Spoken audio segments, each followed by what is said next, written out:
Tonight, history unfolding right now, 200,000 miles away, as the crew of Artemis II goes where no human has gone before. The breathtaking new images as Artemis approaches the moon. It's flyby happening right now. The communication blackout as they go deeper into space than any human ever, and the powerful moment on board, the emotional tribute that brought the crew together in this powerful hug. Also tonight, behind enemy lines, stunning new details about how the U.S. located and rescued an airman deep inside Iran. The American evading capture for 48 hours, scaling cliffs while badly injured. The 3 words he sent back that led to his rescue. Plus, President Trump's ultimatum to Iran: strike a peace deal by tomorrow night or else. Savannah returns, our beloved colleague, back in Studio 1A. Her powerful words on the strength it took to come home, and her emotional message to viewers. A fiery close call caught on camera, the motorcycle erupting into a fireball, the rider engulfed in flames, children running for cover, how everyone survived.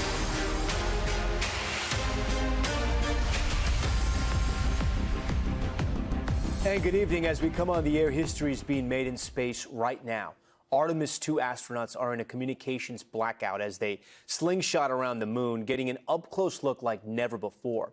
It's already been a record-setting day, the team capturing these stunning images as they travel 4,100 miles farther into space than the Apollo crew did more than 50 years ago. But at this hour, some of the most critical parts of this mission are unfolding. At approximately 7:02 p.m. Eastern Time, they're making their closest approach to the moon, roughly 4,000 miles from the moon's surface. At 7:07, the astronauts will mark another major milestone, reaching the farthest distance from Earth and getting rare access to the far side of the moon that's not visible from Earth. Then in about 20 minutes, they loop back around, communications will turn back on, and will hopefully see those incredible images for the first time. This monumental day started with a special wake-up call, the crew receiving a message from Jim Lovell, a member of the Apollo 8 and 13 crews who recorded a call before his death last year, a reminder that this Artemis crew is standing on the shoulders of giants in space exploration history. Hello, Artemis II. This is Apollo astronaut Jim Lovell. Welcome to my old neighborhood. It's a historic day, and I know how busy you'll be, but don't forget to enjoy the view.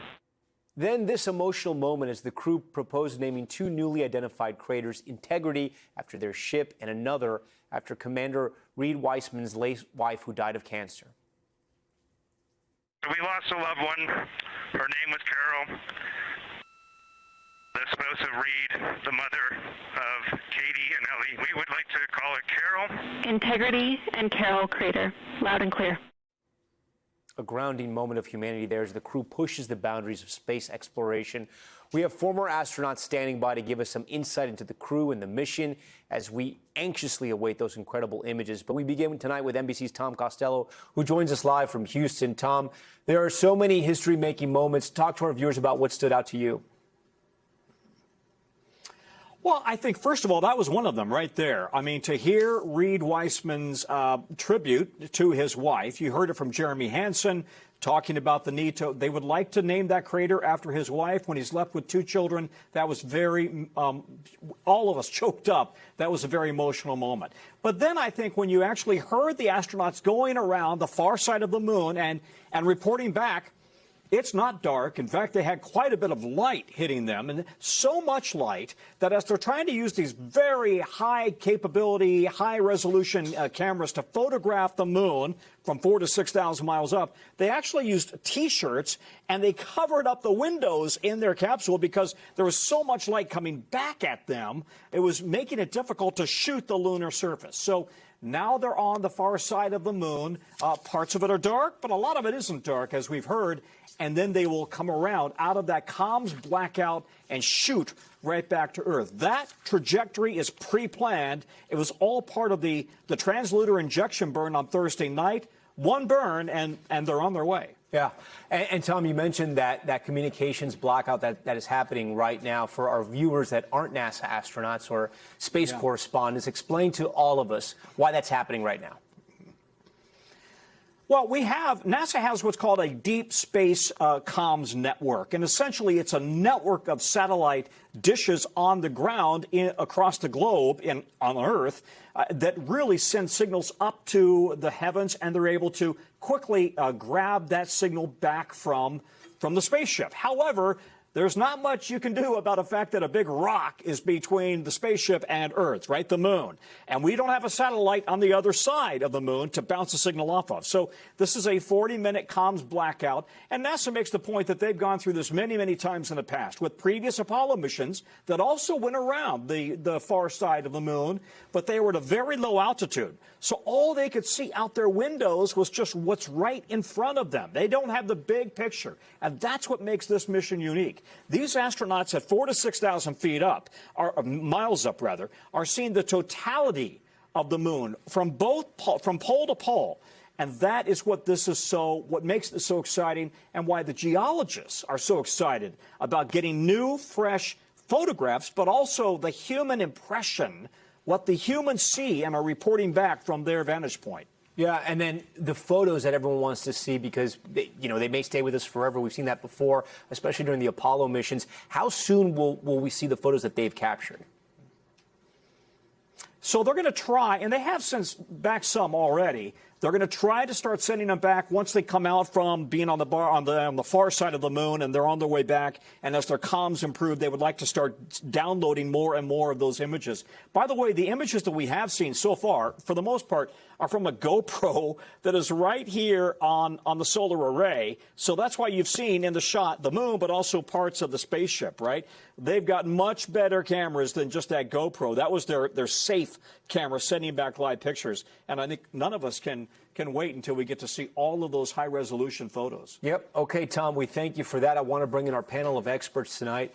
Two former astronauts. We're going to start with Jose Hernandez, who was a mission specialist and flight engineer on the 2009 trip to the International Space Station. And we have someone here, Dr. Drew Feustel, a veteran of 3 space flights and a former commander of the ISS. And we just wanted to take a second there because we had to adjust his camera, even though he's back here on Earth. We now have a clear signal, which is good to go. Drew, I want to start with you because I know that this crew, you know this crew so well. We've seen some really emotional moments, including that wake-up message from the Apollo 13 commander. The crew broke Apollo 13's distance record. I think right now at 7:07, we hit the furthest any human has ever been. Talk to me about that moment. Yeah, it's incredible. I mean, I can tell you the astronauts on board are not necessarily keeping records and seeing what's striking, but I think they're amazed to be out there, to have that view, to surpass what we've done before as humans, and they're carrying the weight of humanity on their shoulders as they take this trip around the moon. And I'll give a quick shout out to Hernandez, who I think is coming up next. But it's great that we've got an opportunity to speak about this and share this story with the whole world. As the crew makes this historic flight.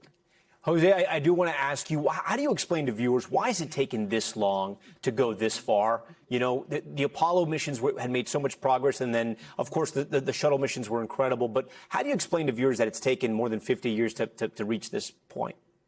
Well, you got to realize that the first time we went to the moon, the motivation was purely political.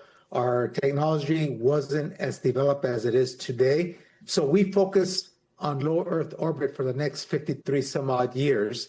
And now is the time for us to go back and utilize this advances in technology to establish a long duration lunar base so we can use it as a test bed, test technologies that we're ultimately going to need to take humans to the surface of Mars and beyond. And how you doing, Drew?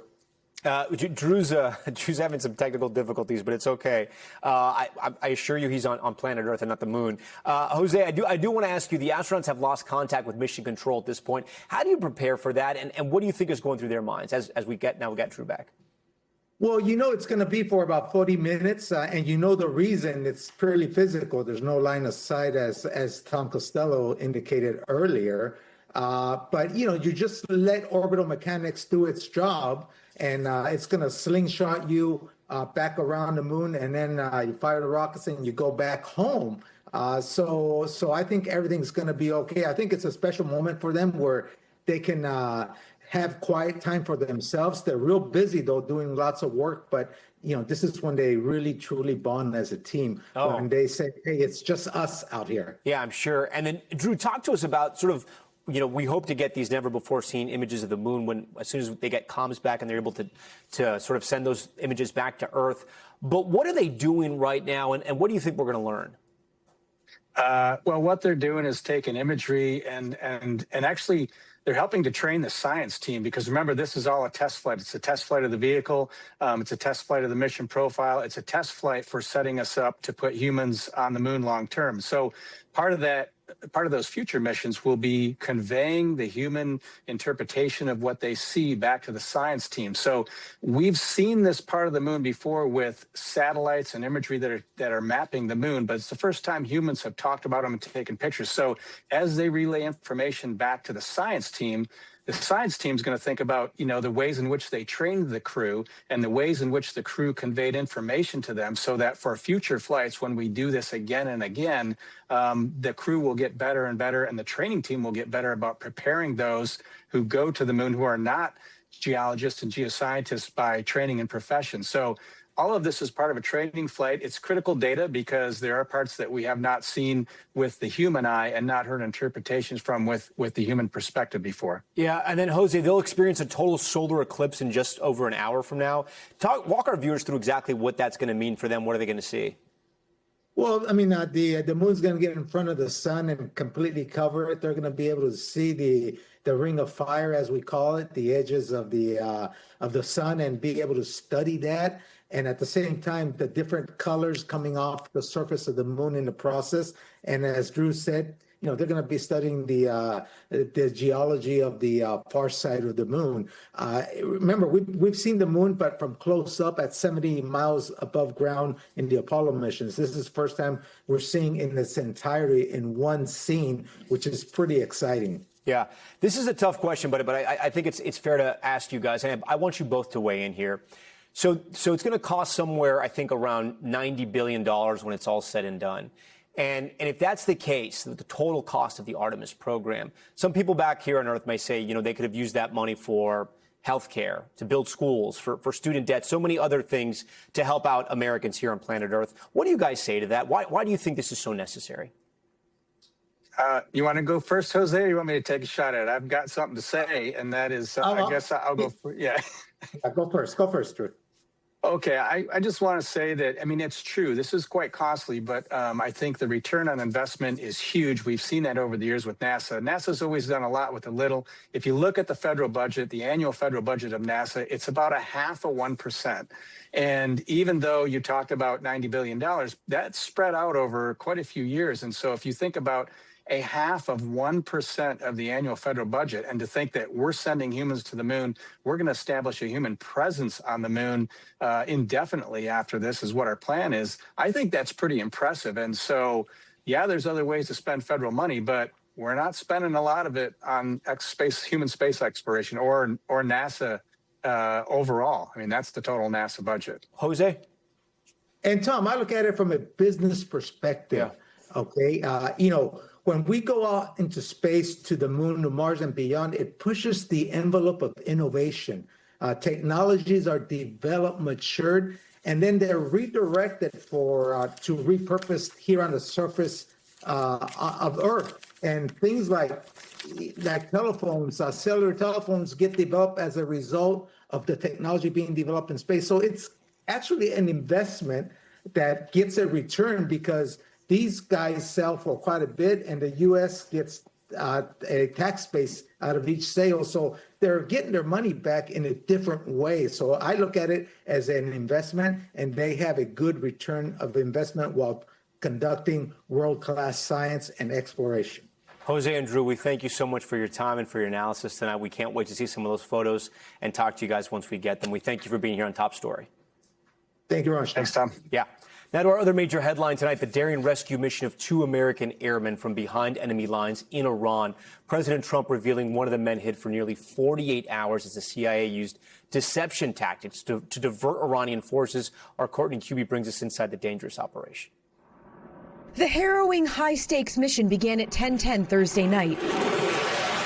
when the U.S. military says it got word an F-15 call sign Dude 44 was down, and its 2 airmen had ejected into hostile territory. The details of the operation shared by President Trump and military leaders today. Over the next hours, the search and rescue task force crossed the beach, entered into Iranian airspace, protected by a fighter strike package, and moved into the objective area, all under fire.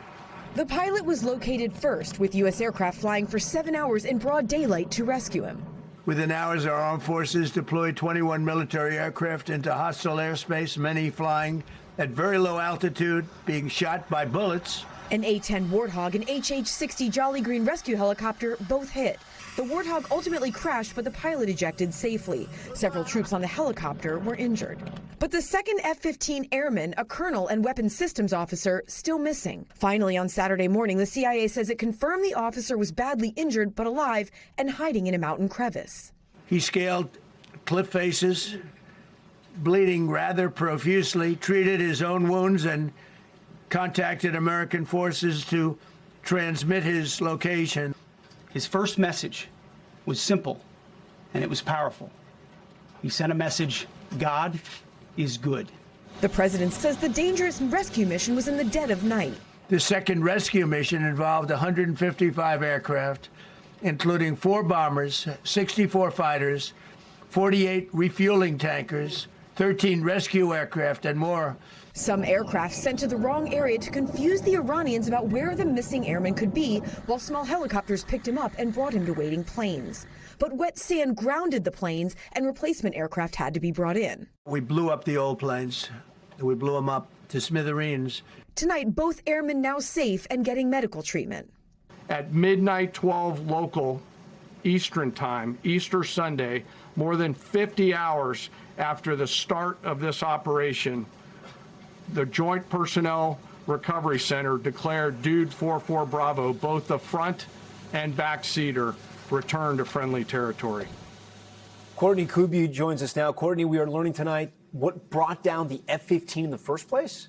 Yeah, that's right, Tom. So President Trump in the briefing today saying that a heat-seeking shoulder-fired missile was actually what shot down that F-15. And Tom, this just proves how difficult the war in Iran really is to prosecute. Because even as the U.S. has been targeting Iran's missiles and their air defense systems, some of which were pretty advanced, what this shows is that one person with a portable missile can disrupt the campaign for days and cause this much damage, putting Americans directly at risk in Iran.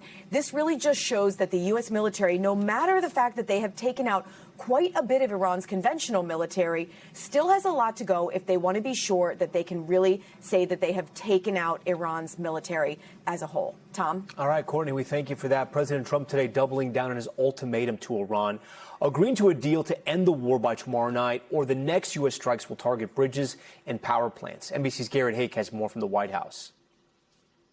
Tonight, the U.S. continuing to hammer targets inside Iran as the war enters its 6th week and the president counts down towards a Tuesday night deadline for Iran to strike a deal to end it or else. The entire country can be taken out in one night, and that night might be tomorrow night.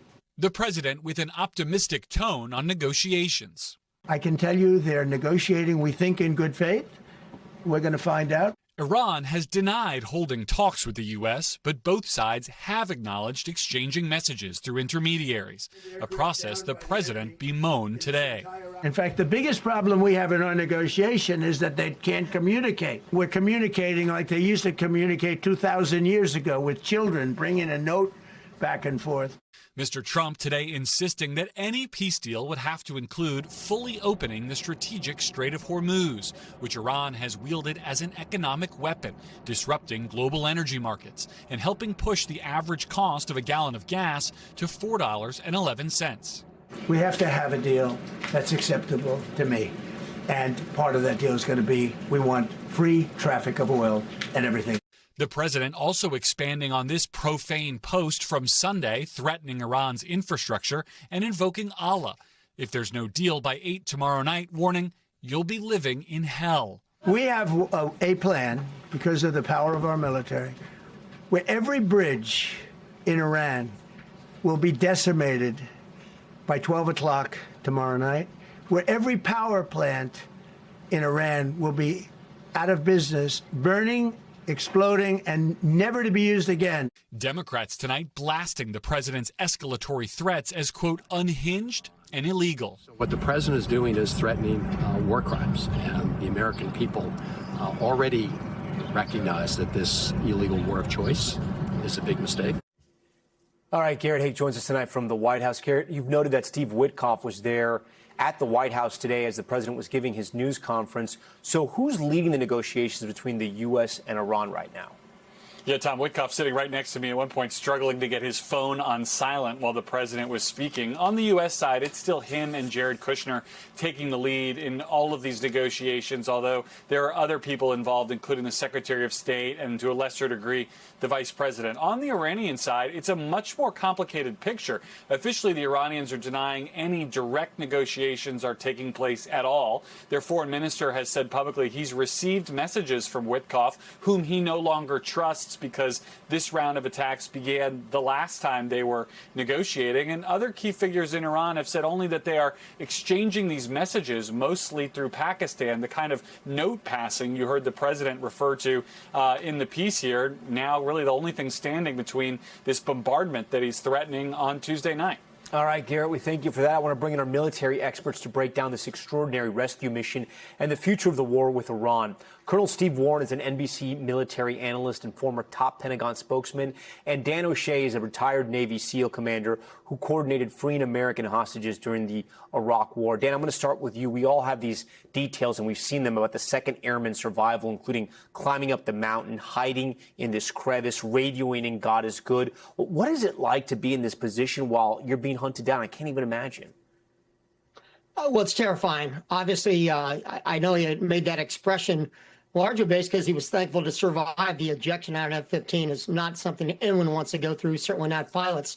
So he landed on the ground. We don't know how far away from the pilot. So this weapons systems officer, his training went right into effect. It's, again, we talked about it last time, survival, evasion, resistance, and escape. You know, he stuck to his plan. We understand he was injured, but his small E&E kit has some critical items, including the medical kit. So he self-treated himself, and then he went to higher ground because you have to separate yourself as far away from the down plane and aircraft and the parachute, the seat, and anything else that would have brought locals to him. And again, we know there was a bounty on his life, but his training kicked in, and that's why he's coming home to friendly forces today, because of the incredible combat search and rescue package that was sent to go rescue him early morning on Christmas. Since you brought it up, I want to stick with this. The training, they said he was bloodied, he was injured, he treated his own wounds. When he comes out of that F-15, what does he have on him? Well, he's obviously got his flight suit on, and that kit is on him. So when you eject out of your seat, you basically have everything that's on your body, nothing else, because obviously he was separated from the plane. So that survival kit, which would include his beacon, his radio, a pistol, knife, and medical kit, probably a couple other things of his own choosing, but he had limited resources. And his water container probably was 1 day's worth of water. So they got him at about 50 hours. So had probably been out of water, probably out of his food. So he would have had, they got him in the nick of time because he was in dire straits. We don't know the extent of his injuries yet. Yeah. But he did everything right. And again, his training kicked in. Colonel, let's talk about how they got him, right? The magnitude of this mission. It's astounding. 100 special operation forces, dozens of warplanes and helicopters, a diversion from the CIA. And it lasted almost 48 hours, right? About 48 hours. What are the potential consequences here? Obviously, the Iranians got him, propaganda, torture, maybe even kill him. Is this what it takes to take someone out to rescue somebody in enemy territory? This is largely what it takes. And, you know, you mentioned all of these things, but don't forget the Space Force was involved with this. Other agencies were most likely involved. This was really a whole of government or whole of national security agency government effort to bring this pilot back, because for two reasons. And the most important one, I think, is this is part of how we live. This is our ethos, right? We endeavor never to leave a fallen comrade behind. But the other piece of that ethos says, I will never quit. And our pilot, our aviator, he lived up to that. Dan, do you think he was able to send a signal out? Do you think he was able to hear back any type of communications from our military, or do you think he was largely in the dark? No, he had a radio that was communicating. There was a platform specifically. Again, my captain said, there was multiple aircraft involved. There was close air support. There was deception operations that were being done by other aircraft, but they were in comms with the pilot, and they had a beacon location, and that's what those small technology is why he was able to be recovered. But it took a incredible effort, and virtually, we leave no man behind. And the last time we had an incident like this in Iran on the ground involving helicopters and aircraft, we had Desert One. It was a disaster for the country. It harkens back to the beginning of our conflict with Iran. And this is a very different chapter. This mission will be very different ending than what we had at Desert One during the rescue effort to bring back those hostages at the American Embassy back in 1979 through 1980. Dan, this was not, near Tehran. This was on the outskirts. There were militias that were looking for him. What do you think would have happened if they would have gotten him? Well, he would have faced largely probably what the Vietnam era soldiers went through. If they're picked up by a local militia, they would have been paraded through the local town. Again, there was a large bounty on his head, and it would have turned into a propaganda coup for the Iranian, what's left of the Iranian regime. And it would have been disastrous, especially in these critical negotiations that are literally happening as we're holding this broadcast. Colonel, the president said that this was done by a single person holding up a rocket launcher essentially from their shoulder, and they got really lucky and they knocked out an F-15. What does this say about the state of the war right now, number one, and number two, the ultimatum tomorrow? Do you think Iran is going to come to their senses, maybe cut a deal, or do you think Iran's going to keep fighting?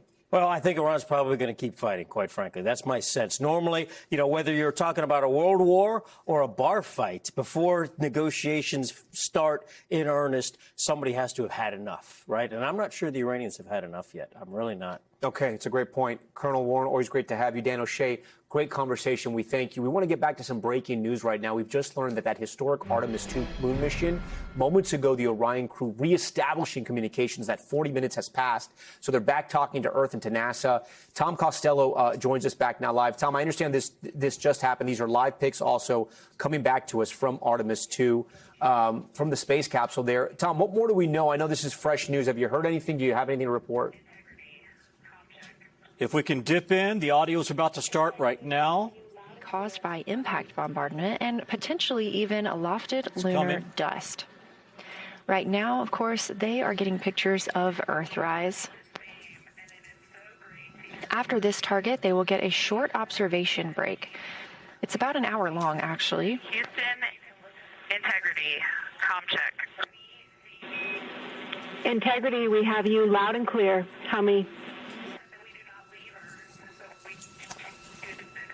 There you go, Tom. That's exactly what they've been waiting for. They had the visual. And it is so great to hear from Earth again. To Asia, Africa, and Oceania, we are looking back at you. We hear you can look up and see the moon right now. We see you too.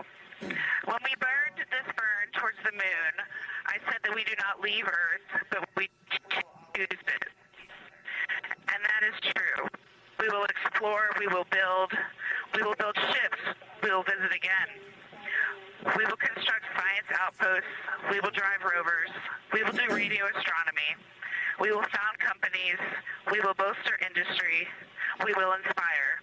But ultimately, we will always choose Earth, we will always choose each other.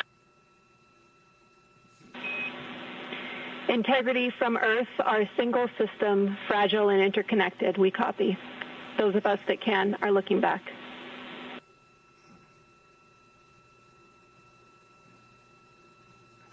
Tom, we've been listening in here, and you just have to sort of admire. I mean, they've really thought about these poignant words, huh?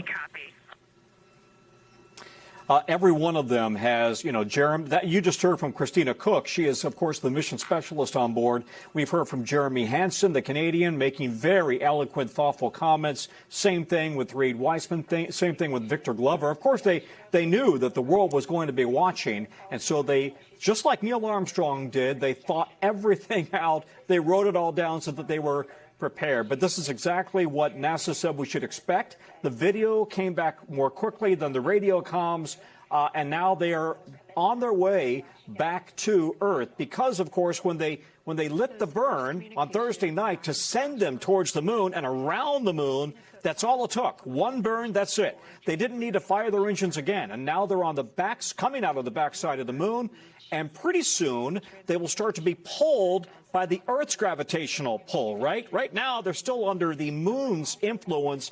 The further that they go from the moon, then the Earth will start pulling them back towards Earth, and then they'll speed up.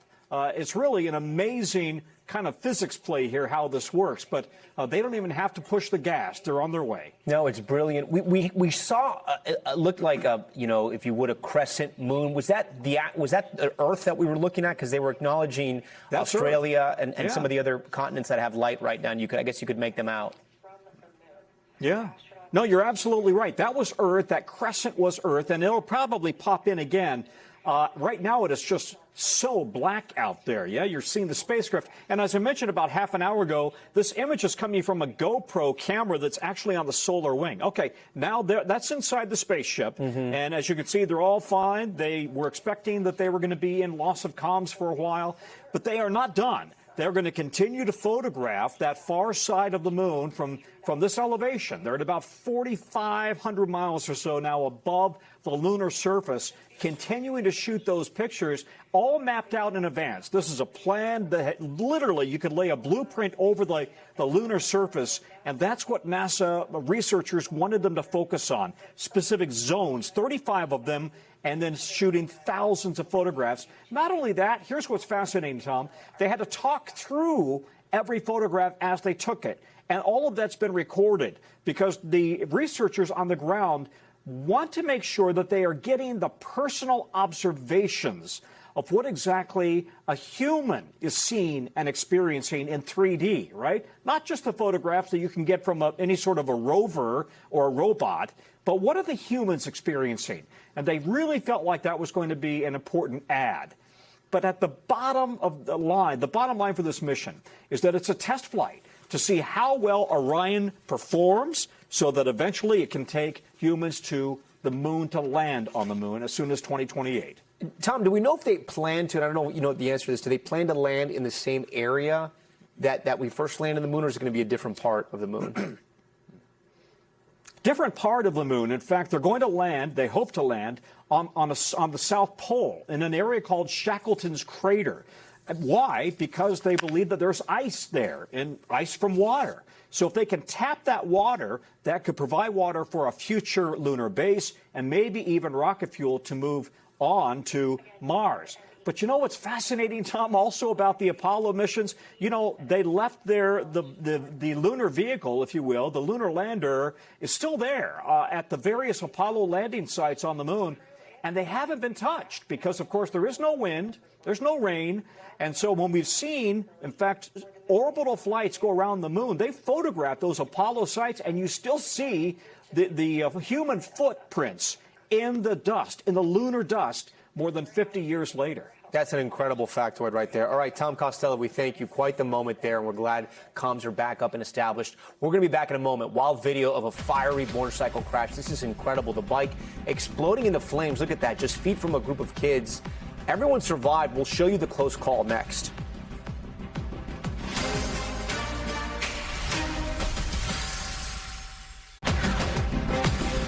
We are back now with Top Stories news feed. We start with the Supreme Court paving the way for the Trump administration to dismiss the criminal case against Steve Bannon. The justices threw out an appellate ruling upholding his conviction for defying a congressional subpoena. It's related to a House investigation to the January 6th attack on the Capitol. If the case is dismissed, the move would be mostly symbolic because Bannon already served 4 months in prison. Bannon, of course, a one-time close advisor to the president. And a wolf bit a baby at a Pennsylvania zoo. I know it sounds strange. The child had crawled near the wolf enclosure at Zoo America, part of the Hershey Park, the wolf biting the 17-month-old's hand. But zoo officials say the toddler climbed under some fencing and reached its hand through the barrier. The toddler's parents have been charged with endangering the welfare of a child. In a statement, the zoo said guests are expected to, quote, remain within the designated areas. And in Arizona, a hiker had to be rescued from a mountain when he got stung by more than 100 times by bees. Fire officials say he was stung so badly over the weekend he couldn't make it down the trail on his own. That's terrible. He had to be airlifted out. Teams rushed into the hospital. He's in critical condition. Okay, now to the dramatic video out of Texas, a motorcycle crashing then exploding just feet away from a group of children. NBC's Ryan Chandler with the video and the story. It all happens so quickly. A fireball erupting on the corner in a San Antonio neighborhood. A motorcycle bursting into flames, sending shocked kids running. Watch the frightening close call. This rider losing control, sliding behind his bike as it explodes into flames, slamming into a curb just feet from kids and a playground. Still on fire, the biker runs to put the flames out. I was just baffled why there was a motorcycle on fire in my neighbor's yard. Robert Perez lives across the street and captured this wild video. It just was incredible that none of those children were hurt. When I saw the video and I saw the motorcycle flying in the air and the flames, it was nothing short of a miracle that they didn't get injured in the process. Firefighters arrive minutes later, the bike mangled on charred ground. NBC's San Antonio affiliate reporting the biker said he was riding too fast and is now recovering after surgery. According to the county sheriff's office, he suffered second-degree burns. The investigation continues as this neighborhood is shaken but grateful that all are safe tonight. Ryan Chandler, NBC News.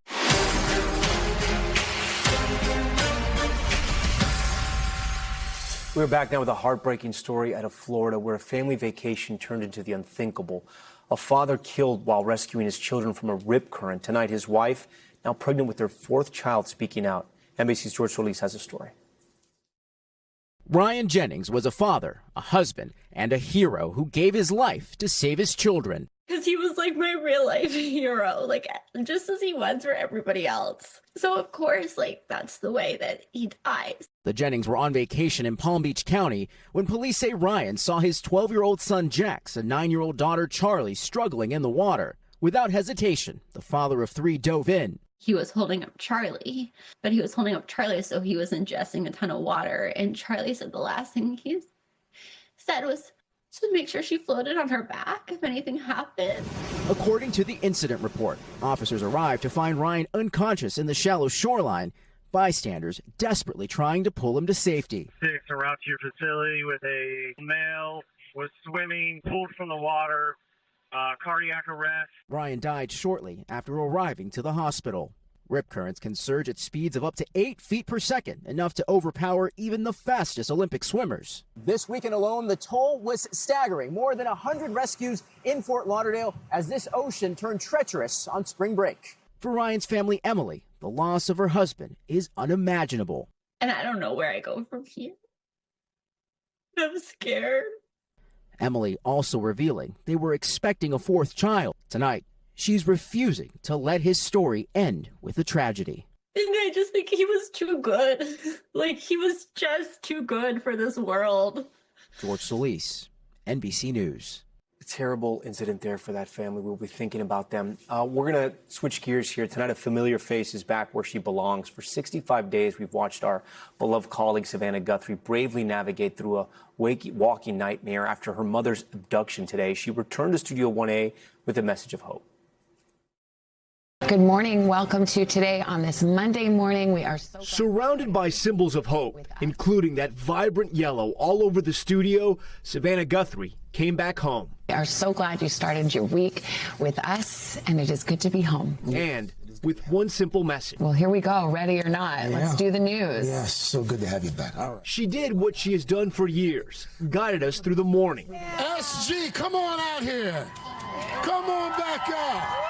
And when Savannah went out on the plaza, amid a sea of signs and more yellow ribbons,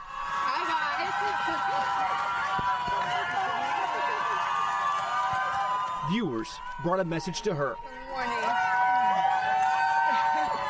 Good morning. They've been waiting for you. How does it feel? These signs are so beautiful. You guys have been so beautiful. I've received so many letters, so much kindness to me and my whole family. We feel it. We feel your prayers. So thank you so much. It's not just today. They've been out here every day. Every day. Her mother, Nancy, now missing for 65 days. Through it all, Savannah says her faith has kept her going. And on this Easter Sunday, she shared a message with her church.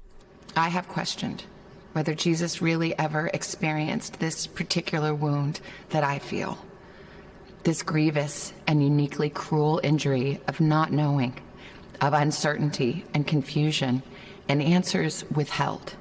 But in the face of that uncertainty, today, as she said she would, she chose joy as her protest. It is the darkness that makes this morning's light so magnificent, so blindingly beautiful. It is all the brighter because it is so desperately needed. This is what we celebrate. And I celebrate too. I still believe. And if you have any information, please call that FBI tip line. The number is right there on your screen. Welcome back. In the UK, government ministers are reviewing whether the artist formerly known as Kanye West can enter their country. It comes amid growing backlash after the controversial music star with a history of anti-Semitic behavior was announced as a headliner for a three-day festival in London. Jesse Kirsch has more. Tonight, the British government is considering a possible travel ban on music titan turned pariah Ye. A United Kingdom government source telling NBC News ministers are reviewing the musician's permission to enter the UK. The controversial artist formerly known as Kanye West was just announced as a headliner for this summer's three-day wireless music festival in London, despite an extensive history of anti-Semitic behavior. Despite this, the wireless festival tapping Ye for their shows, drawing sudden backlash. At what point do we say, you are so harmful and so toxic that you don't get to have this redemption? Now, at least 4 corporate festival backers, including presenting sponsor Pepsi, have distanced themselves from the festival. A representative for Ye did not respond to NBC News' request for comment. Previously, he's referred to himself as a Nazi, and last year even released a song praising Adolf Hitler. Then in January, Ye took out a full-page ad in the Wall Street Journal, apologizing for his history of reckless anti-Semitic comments and attributing his behavior to an undiagnosed brain injury and mental health issues. Come to find out, it's really a case of autism that I have. This weekend, Ye kicked off a world tour, thousands packing LA's SoFi Stadium for 2 sold-out shows. I saw this guy post something, and he's like, it's his first concert in 2 years. Yeah, because he's been busy making swastika t-shirts. Why is people mad that Kanye West is having concerts? I don't think Kanye West was ever really canceled. I think his fans, while some of them for sure questioned, whether to keep listening to his music, others just stuck around. Tonight, the Wireless Festival's organizer is asking fans to give Ye a second chance. The organizer's executive director writing, I would ask people to reflect on their instant comments of disgust at the likelihood of him performing, as was mine, and offer some forgiveness and hope to him. It's important to note Ye's most recent apology was not his first. In 2023, he apologized for anti-Semitic comments, and then just after a year after that apology, he posted that he loved Hitler. So this is someone who has in the past made an apology and returned to hateful rhetoric. The question now, will this time actually be different? Tom? All right, Jesse Kirsch for us. Jesse, thank you. Intelligence information from South Korea finding that North Korean leader Kim Jong-un will likely select his daughter as his successor. The teen has made several appearances at military and government events alongside her father since about late 2022. If his daughter succeeds her father, it would extend the family's rule to a 4th generation. Surprise 911 calls. This dispatcher will never forget how familiar voices on the end of the line brought her to tears of joy as she marks a major milestone. We're going to explain that. Finally tonight, one 911 dispatcher retiring after 30 years, getting some very special calls on her final day at work. Take a listen. Tonight you'll sign in for your last shift. For 30 years, dispatcher Haley Franklin was a trusted voice on the other side of the phone, answering 911 calls in Stanley County, North Carolina. What's your name? The job meant decades of 12-hour shifts, Station 90, brush fire, straightening. helping people in some of their hardest moments. But on her last day, when her final calls came in, the voices on the other end were familiar. This is your firstborn. For over 30 years, your voice guided strangers through their darkest hours. Your heart carried the weight of 1,000 stories, and your strength never wavered. One by one, Your second born. her loved ones dialing in to share how much her years of service mattered. Congratulations, hon. You made it. I'm so proud of all of your accomplishments. I felt my heart just about come out of my chest. Just to know that those people cared enough to do that for me, it just blew my mind. The phone call surprise now going viral. I still feel like I'm on cloud 9 from it. It's still very emotional and still feels almost like a dream sometimes. You never know what people are going through. So just be nice. Happy retirement, Mama. I love you. Great lesson right there. Just be nice. Okay, thanks so much for watching Top Story. I'm Tom Llamas in New York. Stay right there. More news on the way.